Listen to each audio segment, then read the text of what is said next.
Alrighty. G'day everyone and welcome back to the TryPod live podcast with Winnie and Clarky. We are live now on Instagram, Facebook and YouTube, so that is good. A very warm welcome to everyone that is joining us. If it is your first time, what we like to do is recap the round of the NRL straight after the action and give you our immediate raw thoughts in a rapid style show. Before we get to all that and more, Winnie, my beautiful co-host, how are you going, brother? Mate, I'm a bit concerned, to be honest. I was just quickly doing some rugby league math while we were getting ready to go live, and just go follow me through on this. Okay, the Dragons beat the Titans by 24, but the Dolphins beat the Dragons by 40, but the Cowboys beat the Dolphins by 25. Now, the Knights lost to the Cowboys by 1 in extra time, basically equal. The Raiders beat the Knights by 16. So if you add it all up, the Raiders are at least 100 points better than the Titans, and that's just on 2 weeks of footy. Are you as concerned as I am? Look, I definitely wasn't as good as maths as it seems you were back in school, but mate, that's rugby league math. You know, that's maths in all sport. It just doesn't check out at all. When you think you've got it all figured out, well, we'll find out. Right. When you think you've got it all figured out, yet. no, exactly. So what you're really saying is Titans by 100 next week.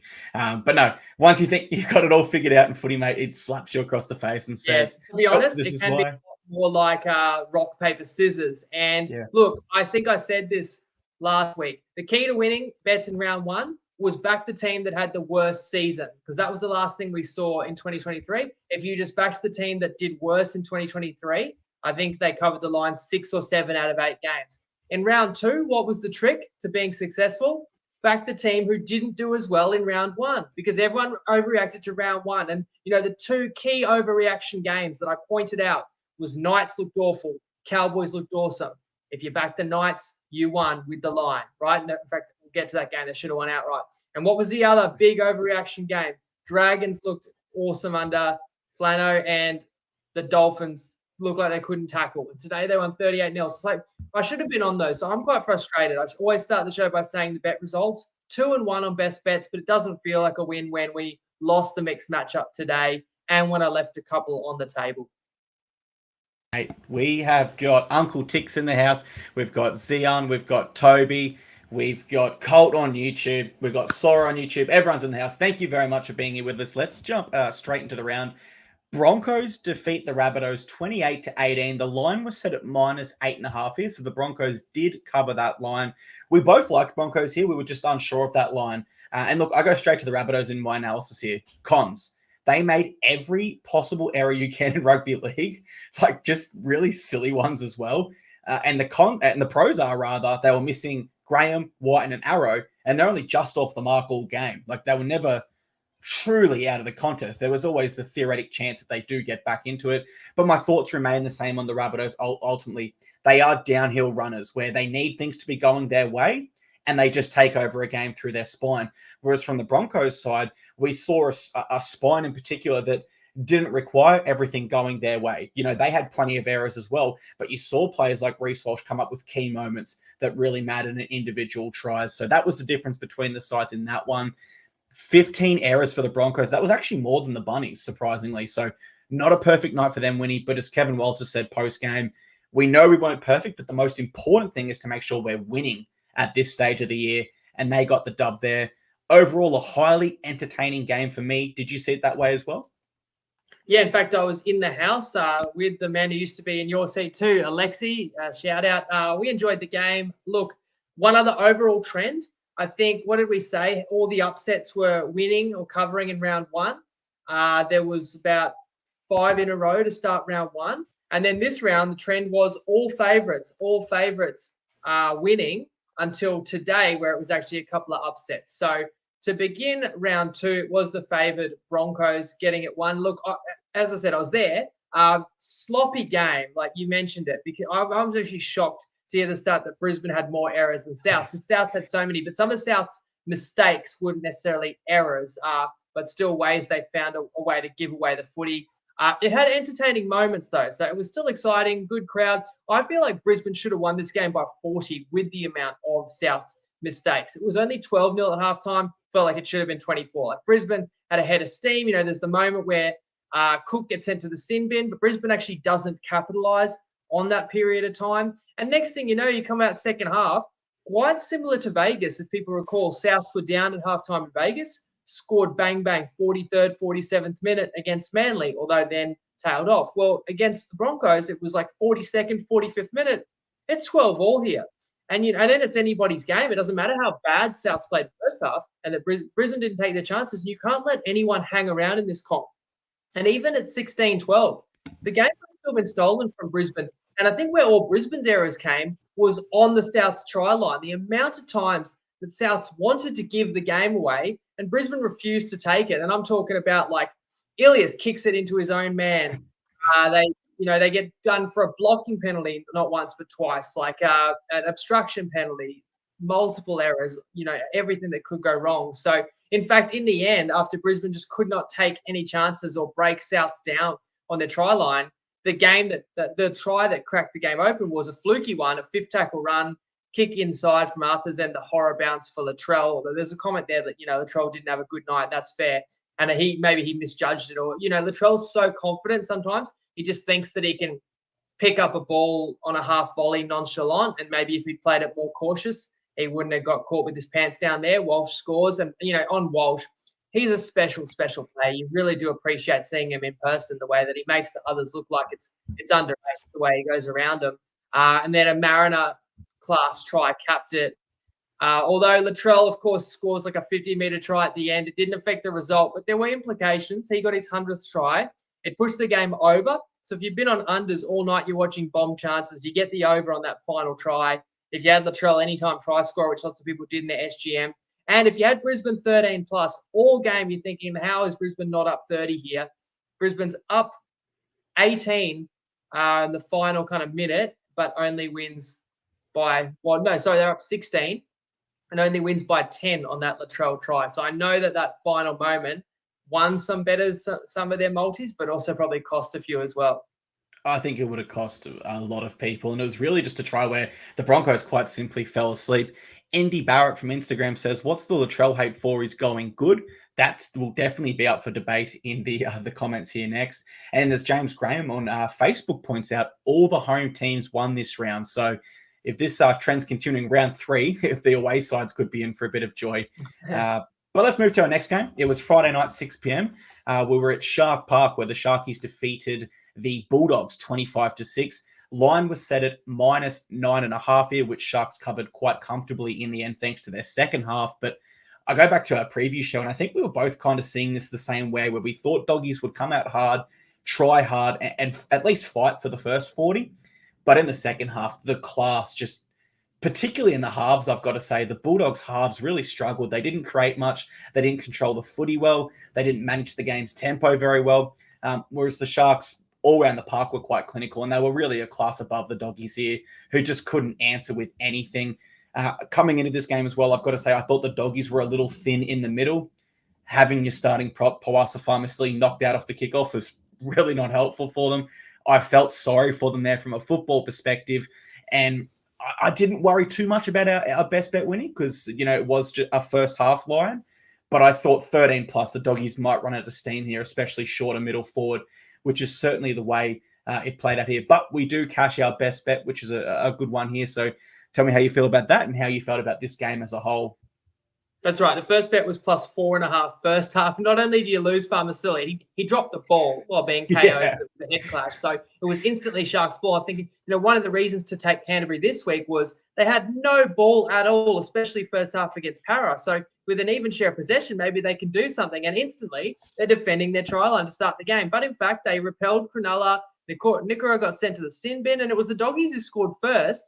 And that was after another Doggies try was disallowed, where there's an offload to kick out, header steam to the line, and he scores, but it's disallowed because the ref got a bit in the way or bumps with the fullback. Like, there was no stopping kick out. I'm like, that's a new way to lose a try. Instruction from the ref himself. So in any case, Dogs are up 6-0. I think they could have easily been in front at the break. A couple of fifth tackle options hurt them. And you said the halves play. I mean, Burton, I still stand by what a talent he is. But I have to say, if you're looking at where the Dogs are falling short and the attack was not up to scratch last week nor this week, Hutchison's not doing anything at 7. So I think you've got to move to to Sexton because there's too much pressure on Burton. And Burton's so good when he's a runner, but he's having to organise. He's having to do all the kicking anyway.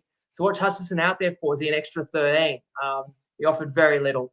In any case, look, the final score doesn't tell you really how tight this match was, in truth, because not only was it's 6-all, basically for the middle period of this game, well into the second half. Then Cronulla only had a 1-try lead with like under 15 minutes to go, like 12-6. The cover is in the balance. Even the match is still in the balance. It's just that Cronulla really broke the Dogs' spirits at the end and ran a few tries in. Now, you've got to give credit to Cronulla because they stayed in it. They stayed patient. When they had to defend their line, they really did defend extremely well, and they finished far too strong. So they're going to be very pleased to be 2-0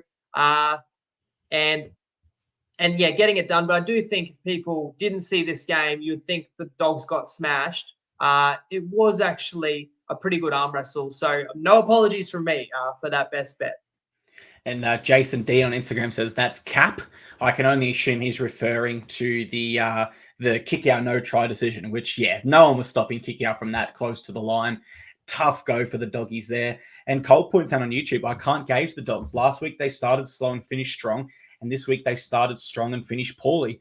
That is, and then James Graham says, is Serrato a dud? Look, I won't go that far, but the Dogs that we get every week are different. And that's concerning over the course of a 27-round season where some weeks they're good in some areas and bad in others. And then you can tear that up and get something completely different the next week, which must be frustrating for Doggies fans there.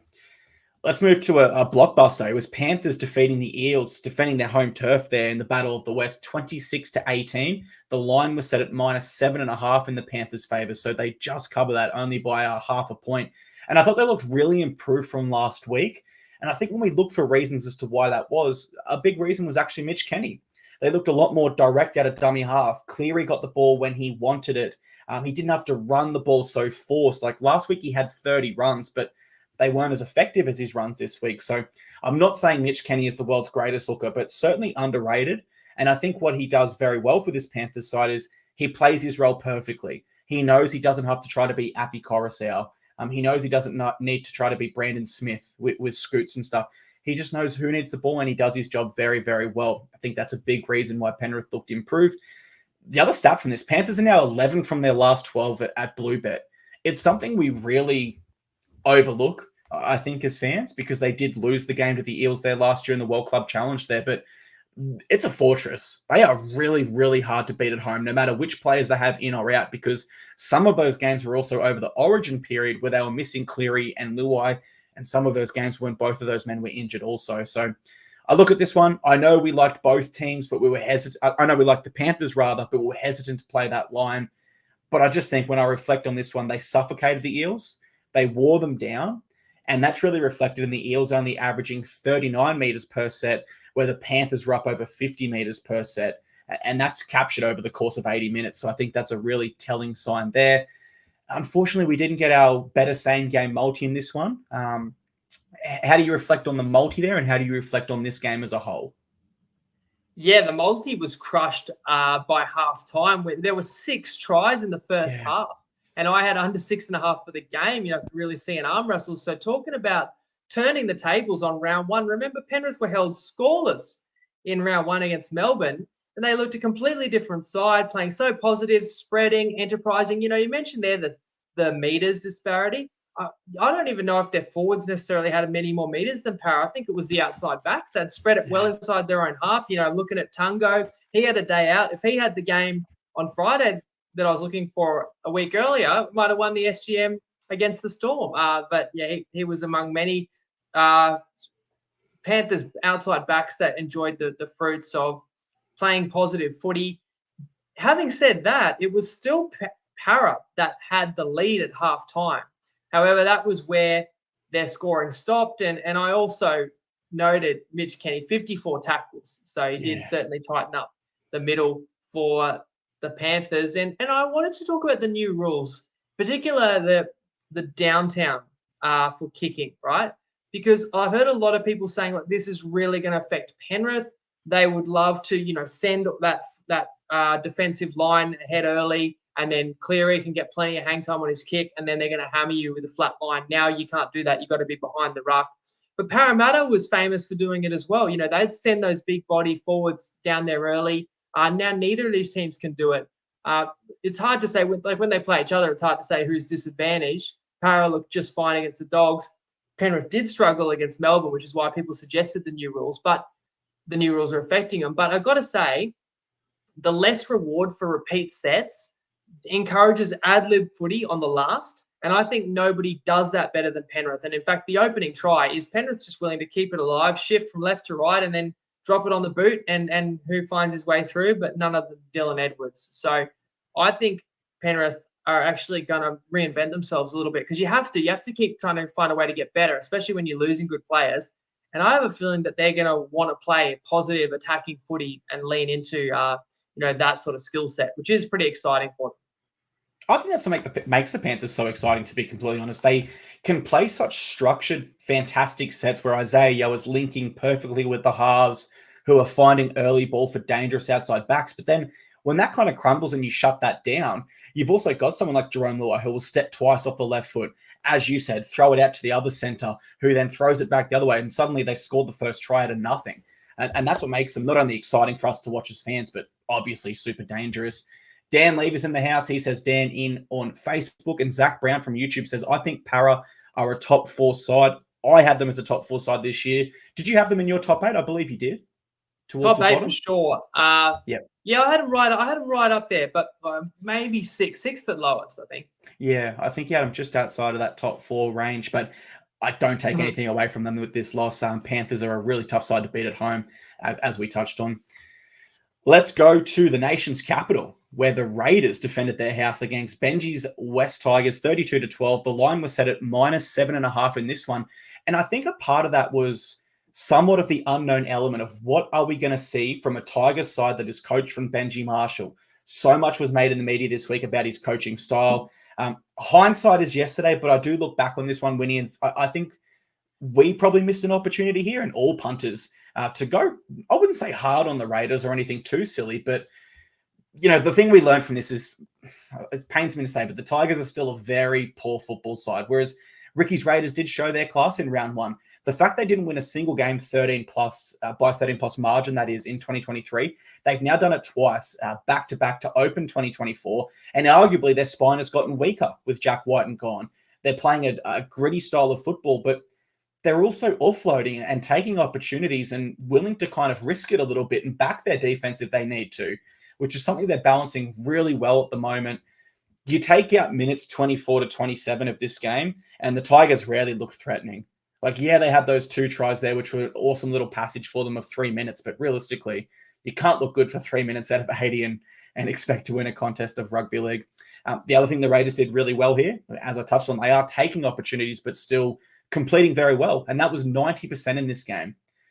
Outside of that, as we predicted, they just competed harder on everything than the Tigers. They out-enthused the Tigers in every single way, like we said in the preview show, and ultimately they pick up a big 20-point victory here. How did you see this one from GIO Stadium? Yeah, I'll respond to James Graham's comments there, talking about it's a fresh team without not just Whiten, but Croker, and also Whiten had checked out. And I've got this sentiment from many Raiders fans. People are like, everyone's writing us off like Whiten was our best player. Whiten, they didn't feel he was quite the same player that had won a Clive Churchill, had won a Dally, and they didn't feel he was necessarily always leading from the front. And you got to remember, even Ricky shifted him to the centers for the last few games there. He wasn't necessarily the focal point of the team. So they do look super fresh and firing so far on all cylinders this season. They're up 14-0.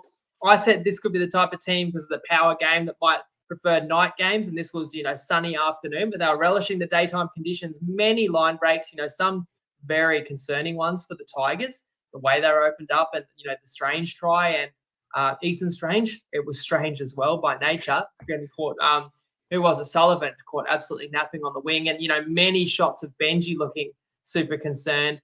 The Raiders seem to be playing with a real edge. You mentioned there, the Tigers cut it to 14-12 momentarily, but that was as good as it got for them. Hosking scoring off a bomb for the second straight week. That's handy. And the Raiders just carrying on that momentum. And there is some irony there. Couldn't win a single game, like you said. last year, 13 plus 2 in a row to start 2024. They'll be super happy with that. And the Tigers, look, Benji's got a lot of work to do. And from what they say, doesn't work many hours in a day to do it. So it's going to have to be efficient. Yeah, well, he played almost 350 NRL games, but the journalists want to question his work ethic, so they'll find that crazy. But Gaming Girl on Instagram says, well, she comments how great Hosking has been so far. She thinks he's been 5 this season. Think it's hard to push back on that. He has been absolutely awesome for them, and really a player that can take over Elliot Whitehead long term as well there. And the other one, John Pierce from YouTube, said Ethan Strange looked great taking the line on. I thought he really mixed his ball playing with his running game well, and the style that he's playing right now really suits Jamal Fogarty. It sounds strange to say, but it frees up Fogarty to play his natural game, which is organising and kicking well, because Strange is being so dangerous beside him, which is awesome for the Raiders right now. Next up, we go to Townsville, where the Cowboys defeated the Knights by 21 points to 20. The line was set at -7.5 here in the Cowboys against the Cowboys. So it was the first game of the round where the line was not covered. It's funny because, again, it sounds like I'm tooting our own horn here, but we go back to the preview show and we both did point out the Townsville conditions and how the Cowboys have done a full preseason there and that could give them a big advantage. Well, in the end, they absolutely required every single advantage they could get. And it did seem at points the Knights were completely out of gas. Silly errors, no one running that ball up in the last 10 minutes there. Had this game have been played at McDonald Jones Stadium, being the Knights' home ground, I will go on record right now and say Knights win this, and it doesn't go to Golden Point. Knights win this by a pretty solid margin, but in the end, the Cowboys preseason up in that heat absolutely helped them. Still plenty of positives to take from this from both sides, but I do think I go back to what Kevin Walters said, and I'm going to mimic it here and say Cowboys got the win, and that's the most important thing at this stage of the year. Look at the Knights last year winning. How many games did they lose by 2 points, 1 point? And we were wondering, are they going to make the finals before they went on that great run? Of course, they went on the great run, so we don't have to wonder. But what Knights fans don't want to do is get to the same stage this year and be looking back and going, oh, we finished ninth this year because we didn't get such a great run home and we lost this game by 1 point here and there. It all adds up. What I want to get to here, Winnie, is obviously I want to know what you thought of the game, but did you hear Adam O'Brien's press conference where he said, I think we'll gain a ton of fans in Newcastle from that performance. It was really gritty. I know you listen to the press conferences. Did you hear that? And what did you think of that as well? You got to spin it positively somehow, don't you? Because that's a deflating one. And you're right. You're not going to win every close game. You hope you don't lose them all either. But any game that you kind of lead by more than a converted try inside the final 10 minutes, like you got to find a way to win those ones. When you don't, they do sting. And I think you mentioned it. They're like, yeah, it's only round 2. There's 27 rounds, but I just know it's going to be a close competition, as close as any, I reckon, by the end of the year. And these are big swings. These are teams, you don't know who's going to end up near each other on the ladder, but these are the type of results that can cost top 4, top 8, or be the difference that makes you top 4, top 8 down the line. Now, this game, the way I saw it was quite similar to Broncos Souths. It was the Cowboys in the South Sydney role. They did everything possible to shoot themselves in the foot. If you were a Cowboys backer or a Cowboys fan, anything that could go wrong for you did go wrong.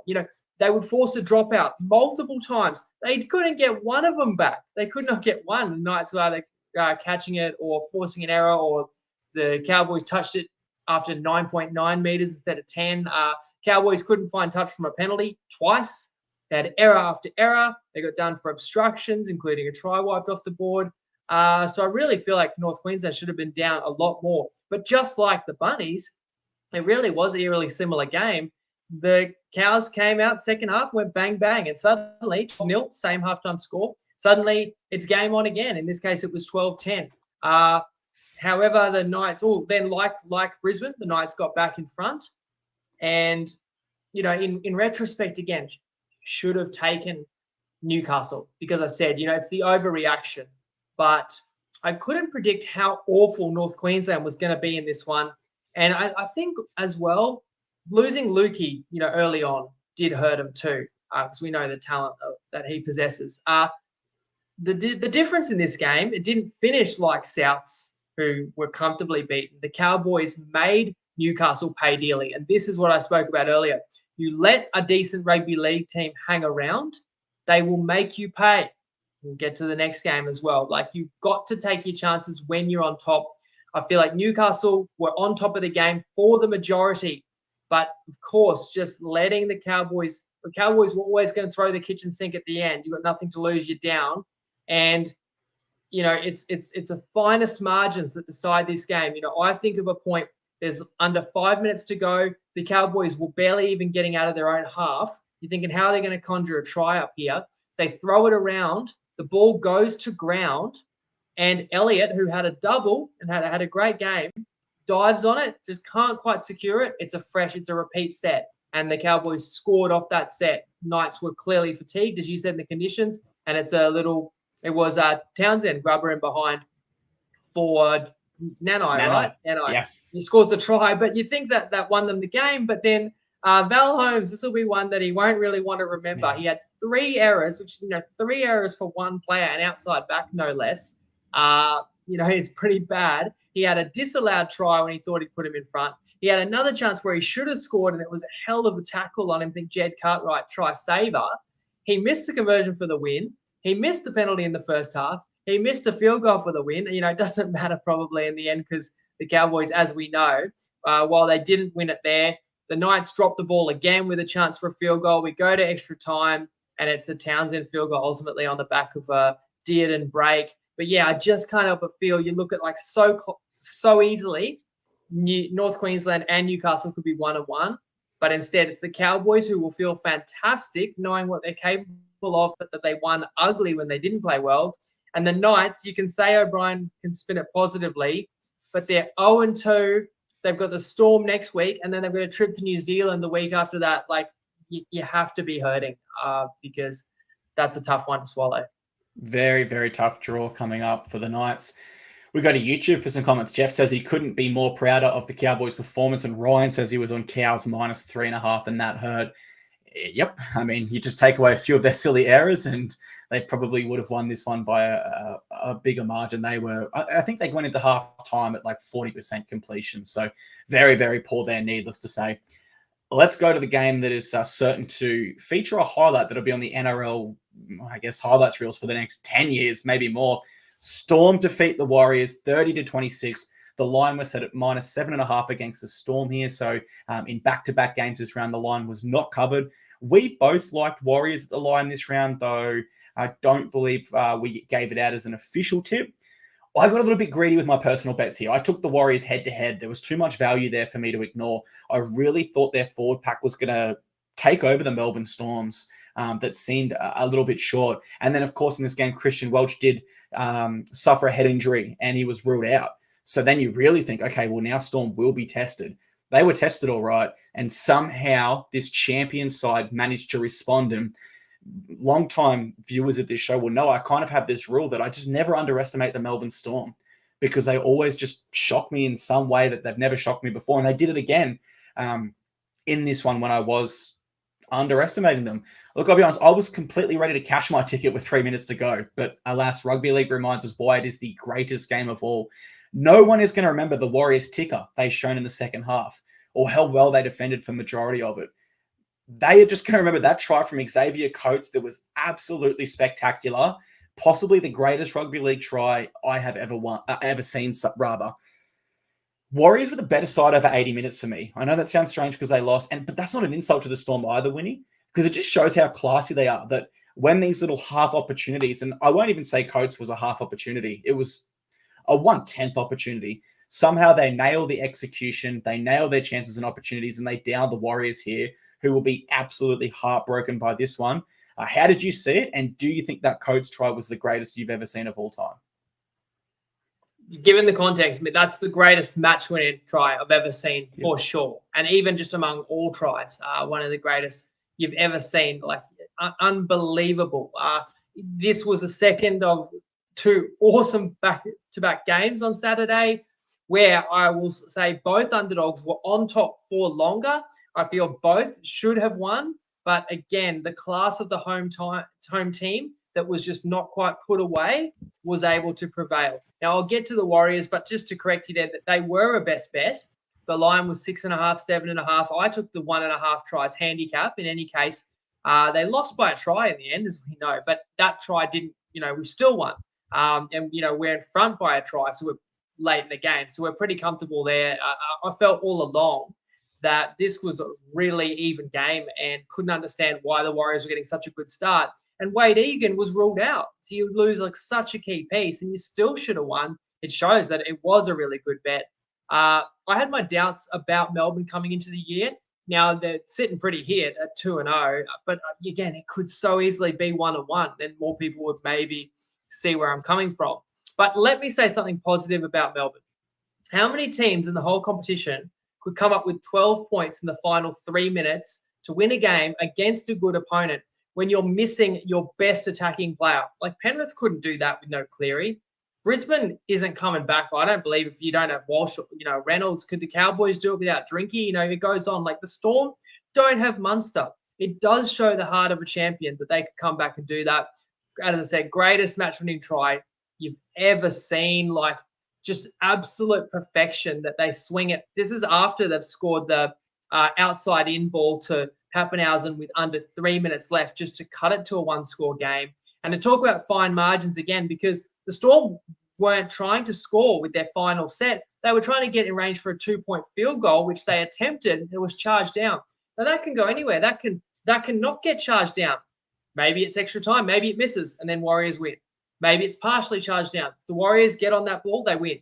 But it happened to go back to Melbourne just to give them a chance. But then they were inside the 20, had to go for the win. But putting it through the hands and just the timing of the jump by Coates, the leap, because DWZ had him covered. DWZ didn't get sucked into Smith. He would have felt he could not have done any more. In fact, I saw one comment by JK that was like, maybe DWZ sprinting across and hitting Coates almost gave him like a tiny bit of extra airtime because he was kind of under him when he hit him. But the athleticism, because you say, like he jumps from 6 meters out. Like what's the world long jump records? What, like 9 meters? This is like holding a footy while getting hit in the air and being able to plant it. Just absolutely phenomenal. It's one of the reasons we love this game, and even I can appreciate it. And believe me, I really wanted to see the Wars win. So I was gutted. And I know there's a lot of really hurting Warriors fans out there right now, maybe a few watching the show. And like I saw a comment before, all you can say is it takes one of the greatest tries of all time to beat you. I think the Warriors can take a lot of confidence out of the game, even though they're in that 0-2 hole. The thing is, the Warriors have just been used to going down to Melbourne and getting pumped, every year. The record's been atrocious, but go back to past years. Melbourne has been top 4, top 2, or best team in the comp the last, 6-7 years in that range. And the Warriors haven't been thereabouts. This is different. They don't fear Melbourne. They felt they could win the game, and honestly, they should have. After falling down as 18-6, the Warriors, and they had a try disallowed in there, they dominated from that point onwards, and built the lead to beyond a converted try late. And it's just, you say they should have repelled Melbourne, but I mean they did everything. But it's probably better, rather than to rue the side that lost it, to just celebrate the victor, because it's one of the most outstanding wins and match-winning moments you ever will see. Yeah, I would go as far to say that in terms of all sports worldwide, we talk buzzer beaters in the NBA, as James says there from Facebook. We talk last-second touchdowns in the NFL, etc. The only thing that could have, really heightened this as undisputable was a finals game or a grand final. But in the context of what needed to occur to win the game, the fact we've never really seen someone in rugby league jump 6 meters and still put it down, it was absolutely incredible. I just want to retract. I actually forgot in our preview show, I tipped the Warriors plus and you tipped the tries plus 1.5. So we did both get that despite the Warriors losing there. But ultimately, they suffer their 15th straight loss against the Melbourne Storm. I'm going to tip them next time they play the Storm, man. They got that close. I'm going to tip them again. I don't know when it is, but I'm going to tip them. Is that the record between those two? Storm have beaten them 15 times in a row now. Yep. It's funny because years ago, the Warriors were like the hoodoo team of the Storm, got them in a couple of finals and stuff. And I remember because they often play on Anzac Day, and there's been some years where it's just been a mismatch. And that's why I said, I wasn't reading into that record at all, because there's been games where the Warriors have gone into Melbourne and they knew they were on a hiding to nothing. It's very different this year. But I don't believe there is a comment there about a hoodoo and stuff. Yeah, those are pretty extreme numbers. I won't go that far. there's many factors at play. It comes down to an inch. If Xavier's left hand is an inch lower, goal kicking hurt as well because Johnson wasn't taking the kicks, and the Warriors scored a couple of penalty goals but missed some conversions. It all factors in. But at the end of the day, just celebrate. Yeah, celebrate the moment that concluded that one. Spot on. Celebrate the history we got to watch as rugby league fans there with that incredible try. We'll move on to Sunday, where the Sea Eagles defeated the Roosters 21-14. Line was set at -1.5 for the Roosters, so an outright upset here for the home side in the Manly Sea Eagles. And I just thought the Roosters were poor. My key takeaway, and I don't want to be too critical because I did bet head-to-head on the Roosters as well. And I think sometimes when you bet on a team, it can kind of influence your reaction and how you reflect on their performance. You're more critical of referee calls, you're more critical of particular players' errors, etc. But I really thought the Roosters took completely unnecessary risks in their own half, put themselves under an immense amount of pressure for no reason at all. Like, they were down at some stages by 6 points, coming out of their own end on second tackle, and they're trying to pull off backline plays where you'd think they're down by 50 in a grand final.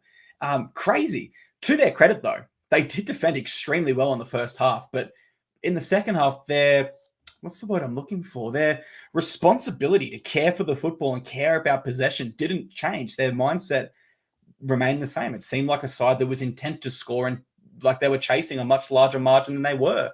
So very, very poor. As I said, 19 errors, 4 set restarts, 9 penalties, 41% possession. This was a tough watch as a Roosters better in this game. And I will say it was a far cry from the Roosters that we saw in Las Vegas, who were a lot better than what we saw today. Were you as frustrated as I was watching it, or do you think I'm being a bit too critical? No, I think you're perfectly fair. And what you're talking about there is confirmation bias, that if we back a team and we think, like, I backed the Roosters and they were a best bet today and we needed them for the mixed matchup, but because of those 12 late points by Storm, we had 30 on the board to chase down. So first things first, I wanted the Roosters to win the game. We talk a little bit about closing line value. We got them $1.82 to win. They closed the game, $1.70 or lower, but it counts for very little. And I'm just happy to say, not happy, but willing to say I got it wrong. Because if you watch a game and you just feel like whenever anything goes right, yeah, I called this. And whenever anything goes wrong, that's unlucky, like they made a mistake, or that was fluky, or the ref, then you'll think that you're a genius and you should win every bet. And of course, that's not going to be the case. You're not going to get every game right. And I pride myself on the fact that we do the recap and I can be objective and I can admit where I got it wrong and learn from it week to week, hopefully make better bets in the future. I want to respond to a couple of comments. I think Kyle's kind of breaking down how he's seeing the Roosters. Roosters' discipline never gave them a chance to build any pressure, literally leading the comp in errors every year. Feel like unless the Roosters' forward pack is absolutely cooking the other team's middle, Keary Walker partnership doesn't work. Neither has a decent long-range kicking game. Now, on that, we'll have to monitor Luke Keary, whether he's back next week, whether he's back in weeks to come, because he suffered yet another concussion. I just thought at times Manly starved the Roosters of the ball, which did make it difficult. But when the Roosters had it, they were just far from sharp. They spilled the ball at key times. There were great signs for Manly that played very positively again, that willing to shift it and play attacking footy. I felt like Manly got a lot of got some fortune on fifth or sixth tackle. It's like whether it be a kick, they get a result from a Roosters error, or it's like there was a crusher tackle called on a sixth tackle where, of course, everyone's going to flock to the ball and squeeze in. Like, there were many times where I felt like, and multiple times where the Manly scored because they got a six again, offside, or Lindsay Collins was holding on just too long on the final tackle of a set when they'd been defending 6 straight on their line. And sure enough, Manly scored on the back of a couple of those. But you can also say Manly could have put on more points. Brooks scores a try, but his boot just is on the sideline. Olakuatu scores a try, but they find a bobble in there. So I can't complain, honestly. And the Roosters' only points in the second half are Dom Young intercept try. Not even a clean intercept, but he gets a mitt to it, pops up, Teddy catches it, returns it to Young, and Young scores. So there was no kind of legit try by the Roosters in the whole second half when they had to chase the game. So they were definitely well below par. And I was disappointed most of all in the Roosters forward pack. Like even the likes of Radley, I thought was the best forward on the field in Vegas. I didn't see their middles dominating. Can you put it all down to the loss of Lenu? I don't feel that you can. So then I come away from this game going, but how good are Manly?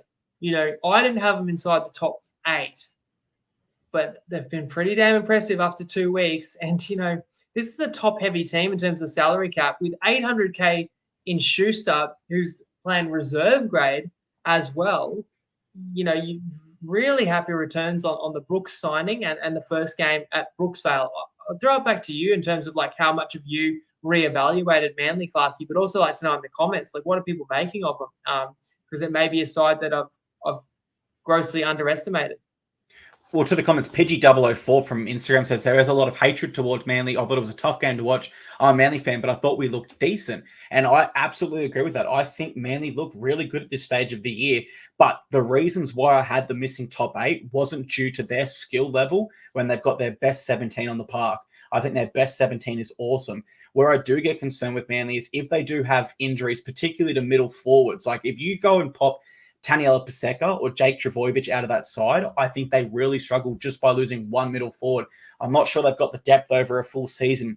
Then I go to the origin period where players like DCE and Turbo are almost certainly not going to be there and will miss games this year with the NRL's new rule where you can't play twice in the same week. So my fundamental reasons why I had Manly missing the 8, I haven't got an answer for that yet. So I can't change my opinion, but I have been impressed with them, and I probably didn't have them starting 2-0.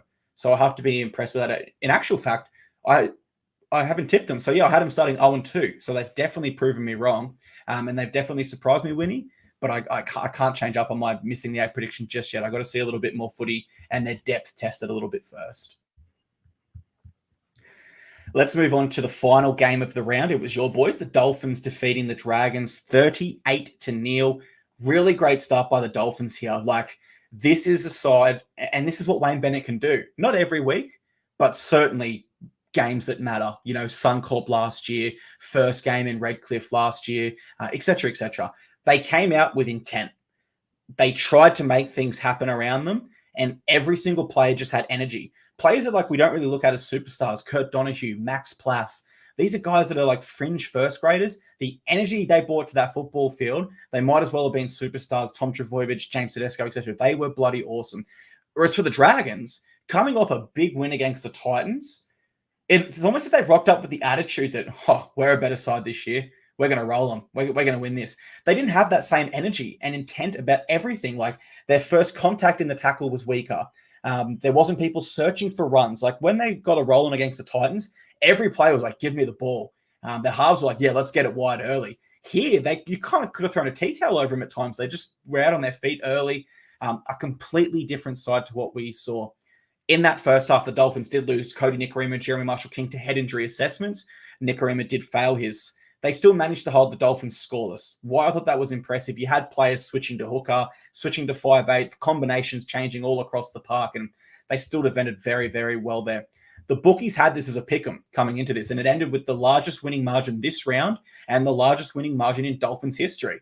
So that is what you call, ladies and gentlemen, rugby league. You know what I mean? Like, only rugby league can serve up a result like this. I will say I predicted in the preview show, rather, the Dragons would dip in form. That's what we saw there.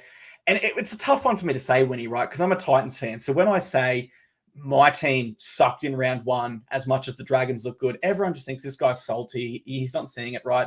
But I genuinely did believe what I was saying. I wasn't saying it out of a place of anger or disappointment.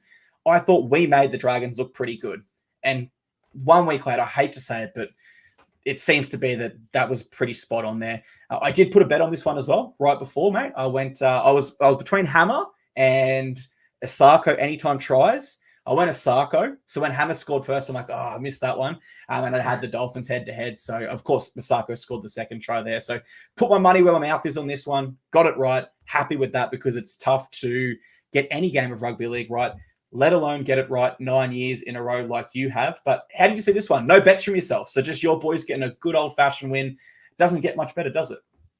Well, it would have got better if I had a bet on it. Like Ryan comments there, bet the Finns using Winnie's teachings. I had other people messaging, surprised you didn't have the Finns this week, like as a best bet. Like that would be the logical spot to take them. As I said, 28-4, the Dragons couldn't have looked any better against the Titans. Dolphins get thumped. Dolphins concede 43 points against North Queensland, can't tackle. And I should have been on them, but in my defense, okay, like I definitely considered it. And in fact, I tipped the Dolphins. Like I thought it was close to 50-50. I tipped the Dolphins. I just couldn't quite make them a best bet to say I was, 60% confident. And you the same. You also tipped the Finns. It annoys me though. Yes, that should have been a best bet. But like in retrospect, Lemuelu was a big out when you had Luciano Leilua, all the L's, and Blake Laurie both back in for the Dragons. On top of that, Sean O'Sullivan out. And you couldn't ignore that there might be a massive culture change with the Dragons, and therefore they might really be a better team than what we envisioned them to be, because it had been such a dejected joint for many years with so little success. So you had to at least appreciate that was a possibility. But Flano, I mean, the nerve to come out after they beat the Titans and say, "Oh, people have been writing us off all summer, saying we're going to finish bottom four," or I don't know if he said bottom four or last, but he said it won't happen. Well, you came out and you played like by far the worst team in the comp. So maybe you spoke too soon, Flano. So again, well done if you did find the Finns and if you did back them. I even put a multi out on Dabble and I won every leg except the Roosters. And I even had like the Finns at $2 as my final leg. What a sweet, anchor leg that could have been, but it didn't come down to that. So I get nothing to show for the fact that I thought the Finns would be the play here. Because if I'm not confident enough to back it, certainly can't take the credit for it. But I do think that, the Finns defense, after all the criticism, to concede 43 last week and then none this week, that's what stood out to me most of all. There were times where they had to defend. Like it wasn't a romp from start to finish. It was only like 10-0 at halftime. If you concede first after halftime, as we've seen other teams this round, Brisbane was up double digits, then it was level. The Storm was up 12 points, then they were down 8 later in the game. The Knights, they were up at least 8 points, if not more. The Cowboys ended up winning. So you got to put teams away once again. And had the Dragons been able to like score off the back of, that Ben Hunt 40-20, and then they got a penalty after that, it could have been game on. So you got to credit the Finns' defense. And then I also noted like the likes of Plath. And I thought Katoa was excellent too and will hold his spot. So it's funny because you talked about you didn't really believe in the Dragons this week because you thought the Titans were trash in round one.